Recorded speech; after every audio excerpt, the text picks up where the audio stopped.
పాపాలు ఏవి? ఇది బైబిల్లో ఈ విషయం గురించి వ్రాయబడి ఉంది. చాలామంది అడిగారు ఈ క్వశ్చన్కి, మనం ఆన్సర్ చూద్దాం. మరణకరము కాని పాపాలు కూడా ఉంటాయా, ఇదేంటి అని బైబిల్లో మనం చూస్తే బైబిల్లో ఉందండి. 1 యోహాను పత్రిక 5వ అధ్యాయం 16వ వచనంలో, దేవుడు మరణకరము కాని పాపము చేసిన వారిని జీవము దయచేయును. 17వ వచనంలో, సకల దుర్నీతియు పాపము, అయితే మరణకరము కాని పాపములు కలవు అని. ఇక్కడ మరణకరము కాని పాపం కలదు. ఏంటి మరణకరం కాని పాపము? పాపమే పాపం. మరి మరణకరంగా అని పాపం అంటూ వేరే ఒకటి ఉంటుందా? అసలు పాపం అంటేనే ఘోరం కదా, మరణకరముగానే పాపములంట. అయితే మనం ఇక్కడ 2 విషయాలు మనకి కనపడుతున్నాయి. ఒకటి, మరణకరము కాని పాపాలు, మరణకరమైనటువంటి పాపాలు. అయితే పాత నిబంధనలకు వచ్చేసరికి ఒక స్త్రీతో వ్యభిచారం చేస్తే అది పాపంగా పరిగణించబడేది. అయితే కొత్త నిబంధనలో ఒక స్త్రీని మోహపు చూపు చూస్తేనే అది పాపంతో మరి ఇక్కడ క్యాలిక్యులేషన్ వేయడం జరిగింది. ఇక్కడ మనకు అర్థమవుతుంది ఏంటంటే 2 మరణకరమైన పాపములు ఒకటి, మరణకరము కాని పాపములు ఒకటి. మనం క్లారిటీగా చెప్పుకుంటున్నాం, వెరీ క్లియర్.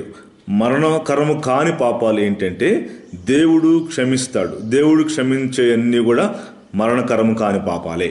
ఇప్పుడు ఈ లోకంలో మనం వ్యభిచారం, దొంగతనము, అది పదార్థాలను పాటించకపోవటం, ఈ లోకంలో పాపము, వ్యభిచారము ఇవన్నీ చేస్తున్నాం. అవన్నీ కూడా దేవుడు క్షమిస్తాడు. క్షమించగలిగేవన్నీ మరణకరము కాని పాపాలు. మరణకరమైన పాపాలు ఏంటి? మనం ఇందాక చూసుకున్నాం. హెబ్రీ పత్రిక 12వ అధ్యాయం 16 నుంచి 17 వచనాల్లో ఏశావు చేశాడు చూసారా?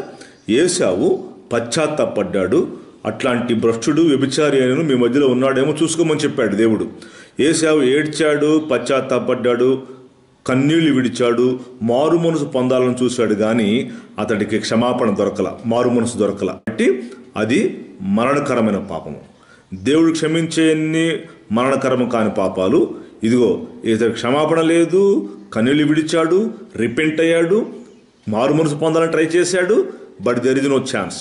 అతడికి మారు మనసు పొందే అసలు అవకాశమే లేదు. అసలు అది మరణకరమైనటువంటి పాపం. అంటే అదే దేవుడు ఛాన్స్ ఇవ్వాల. తర్వాత మత్తయి సువార్త 12వ అధ్యాయం 31-32లో మనుషుడు చేసే దోషునకైనా క్షమాపణ ఉందంట, కానీ ఆత్మదోషునకు క్షమాపణ లేదు. మనుషు కుమారుని విరోధముగా మాట్లాడేవాడికైనా క్షమాపణ ఉంది, కానీ పరిశుద్ధాత్మకు విరోధముగా మాట్లాడేటువంటి వాడికి పాప క్షమాపణ లేదు. ఇది మరణకరమైన పాపం. పరిశుద్ధాత్మకు ఎవరైతే వ్యతిరేకంగా మాట్లాడతారో వాళ్ళకి అసలు పాప క్షమాపణ లేదు. అది మరణకరమైన పాపం. అది క్షమించడానికి దెర్ ఇస్ నో ఛాన్స్. అది మరణకరమైన పాపం. పరిశుద్ధాత్మకు వ్యతిరేకంగా మాట్లాడేటువంటి దానికి పాప క్షమాపణ లేదు, మరణకరమైన పాపం అది. అందుకే ఒక రోజున శాస్త్రులు, పరిసయ్యులు మత్తయి సువార్త 12వ అధ్యాయము 22 నుంచి 29లో మనం చూసుకున్నట్లయితే యేసుక్రీస్తు ప్రభు వారిని వీడు దెయ్యం పట్టింది, వాడు వీడు వీడు వాడు అనేటువంటి భయంకరమైన సంబోధన చేశారు. అక్కడేమో యేసు ప్రభు వారు ఈ దెయ్యాలను ఎలా వెళ్ళగొట్టావని చెప్తే, నేను పరిశుద్ధాత్మ వలన వెళ్ళగొట్టానని చెప్తే పరిశుద్ధాత్మని దెయ్యంతో పోల్చారు వాళ్ళు. అక్కడ యేసు ప్రభు ఏమో నేను పరిశుద్ధాత్మ వల్ల ఈ దెయ్యాలను పోగొట్టానని చెప్తే వాళ్ళు పరిశుద్ధాత్మని దూషించారు. తర్వాత కుమారుడైనటువంటి యేసు ప్రభు వారిని కూడా వాడు వీడు అని దూషించారు. పరిశుద్ధాత్మని దైవంతో పోల్చారు వాళ్ళు శాస్త్రులు, పరిచయులు. సో పరిశుద్ధాత్మకు వ్యతిరేకంగా మాట్లాడేటువంటి వాడికి పాప క్షమాపణ లేదు. అదే మరణకరమైన పాపం. పరిశుద్ధాత్మకు వ్యతిరేకంగా మాట్లాడేటువంటి వాళ్ళకి ఈ యుగమందైనను రాబో యుగమందైనను క్షమాపణ లేదని చెప్పాడు. అది మరణకరమైనటువంటి పాపాలకి స్ట్రాంగ్ డెఫినేషను. ఈ యుగమందనేను రాబో యుగమందు కూడా క్షమాపణ లేదంటటువంటి వాళ్ళకి, ఏది పరిశుద్ధాత్మకు వ్యతిరేకంగా మాట్లాడే వాళ్ళకి. కాబట్టి మరణకరమైనటువంటి పాపాలు పరిశుద్ధాత్మకు వ్యతిరేకంగా చేసినటువంటి అన్నిటికి ఇక దానికి మరణమే, దానికి క్షమాపణ లేదు. కాబట్టి మనం ఆలోచించినట్లయితే మరణకరము కాని పాపములు, మరణకరమైన పాపములు మనకి క్లియర్గా ఆన్సర్ దొరికింది. దేవుడు క్షమించగలిగే అన్నీ కూడా మరణకరము కాని పాపాలే. మనం 2 విషయాలు ఇక్కడ చూడవచ్చు. Number 1, sinner and sinning. Sinner already ఈ లోకంలో యేసయ్య నమ్మకం ముందు అందరు సిన్నర్స్. సిన్నర్ అండ్ సిన్నింగ్కి 2 తేడాలు మనం చూసుకోవాలి ఇక్కడ.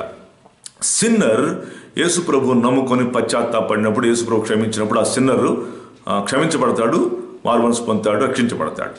అయితే సిన్నింగ్ అంటే ఏంటంటే మనం చూసినట్లయితే ప్రభువును నమ్ముకున్న తర్వాత పాపం చేయటం సిన్నింగ్ అని చెప్పొచ్చు మనం.